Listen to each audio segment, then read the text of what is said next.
અને પ્રધાનમંત્રી શ્રી પધારી રહ્યા છે ત્યારે ખૂબ ઉત્સાહપૂર્ણ માહોલમાં તૈયારીઓ ચાલી રહી છે. મંડપ વગેરેની તૈયારીઓ થઈ ગઈ છે. સાથે સાથે આપણે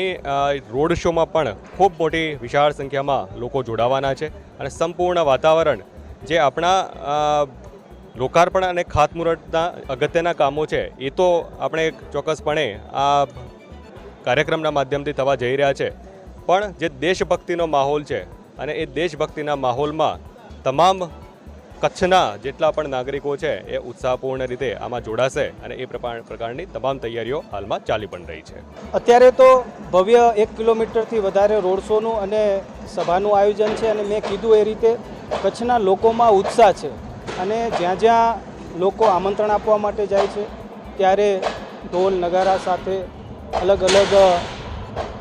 અલગ અલગ રીતે પણ સૌ લોકો જોડાઈ કરીને આ કાર્યક્રમની અંદર જોડાય અને સરહદી જિલ્લામાં જ્યારે કાર્યક્રમ થઈ રહ્યો છે ઓપરેશન સિંદૂર પછી